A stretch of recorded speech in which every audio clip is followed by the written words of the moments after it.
The fall of October in the year of our Lord, 1827, Reverend Charles Sharpley was a man that served God happily, for he had the best job in the world, saving lives and spreading the word. On his countless journeys, he rode his horse into small towns like Alfred, Maine, in search of a source, to bring back to his ministry in hopes of aiding people with all their misery. After the sermon, he announced that he was going to Waterboro to preach after. On that circuit of sermons, he had collected 270. He promised to build a church in that village. He asked them if they will help add more with their wages, and so the church goers did.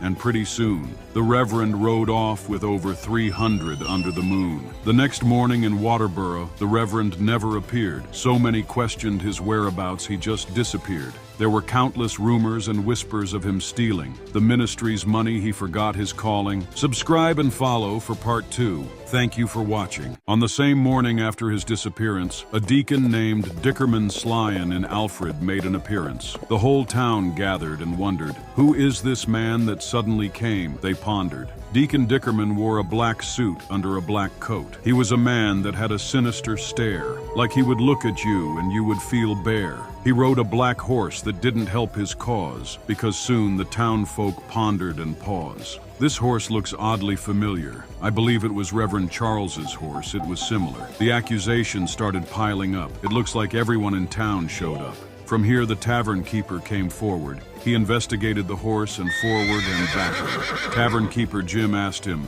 "Where did this horse come from?" Deacon Dickerman replied, "I had found him in the yard grazing this morning." Tavern keeper Jim did one more inspection. There he said, "This horse is not the Reverend, it's just a misconception." Subscribe and follow for part 3. Thank you for watching. For you see, the Reverend had a horse with a white star on his forehead and breast, whereas this horse was all black. Our doubts can rest. It wasn't long before the business of deacon started to blossom. He was soon known to many as someone awesome. He came to this small town with nothing but a dream. It wasn't long ago this town was running out of steam. He built a hardware store, a liquor store, and a pharmacy. Just like in the good book, he came like a prophecy. When the town was looking to be abandoned, more and more families started to leave. Deacon Dick, as the people called him, was really a godsend to them. But the more power he got, the more stranger things became. He would soon be a recluse and hide from his fame.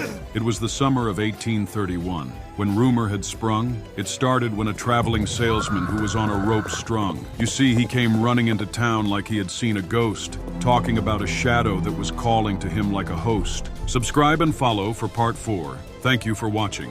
The man was crossing the pond from Waterboro to sell his home remedies that cured illness and sorrow. It was a cold, chilly night. Riding on horseback, he heard a whistling. He tried to ignore it, but it kept calling. His horse started to grow anxious and restless. With every step, he found himself breathless, till he reached a dirt road to a hollowed-out tree. It had a hoot, and owls, maybe 3. The tree had dead branches that reached for the sky. It was something people normally just pass by.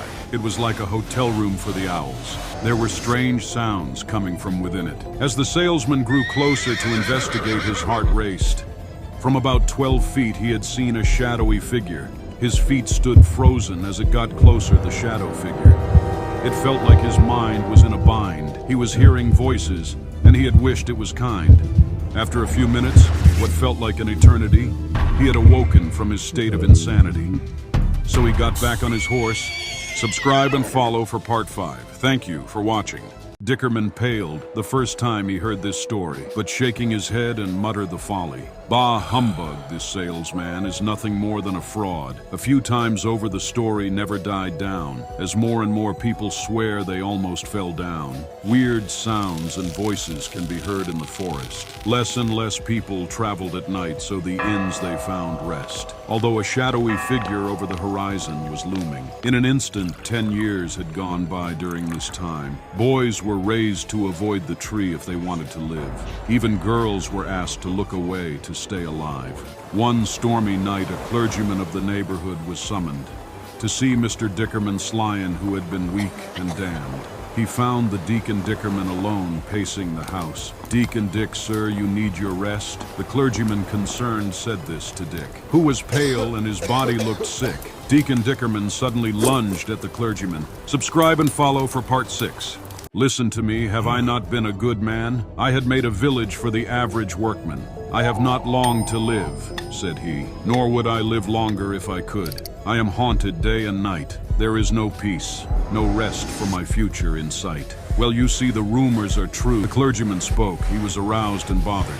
Sir, you're just overworked, and the people of town know how much you labored. When I first got into this town, the people gathered. They accused me of taking his horse, they figured. A little black dye on his forehead and breast was all it took. Then they all agreed to let me off the hook.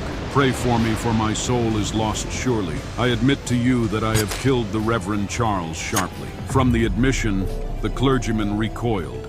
It was simple. For the money I killed him, stabbed him 3 times, and in the owl tree hid him. In my will, I leave $2,000 to his widow, another $5,000 to the church of his ministry. Subscribe and follow for part 7. Thank you for watching. Will there be any mercy for me in heaven, or is hell I will find my misery? I dare not think I deserve any better, so please pray for me. The clergyman was horrified at what he had learned. He ran out as fast as he can. He was just outside the house when he heard a gunshot had gone off inside the house. This time he ran back inside to investigate. He found the body of Deacon Dickerman. Sly in his life, he abnegate. The next day, the body of the Reverend Charles was exhumed behind the dead Hallow Owl tree. From then on, the tree was never haunted. So let this be a lesson to all of us. The truth never stays silent. May we trend through life peaceful and careful, so that our blessings will be fruitful. This story is inspired by Charles Skinner's story titled The Owl Tree. Great stories are meant to be shared. Hope you enjoyed, and thank you for watching.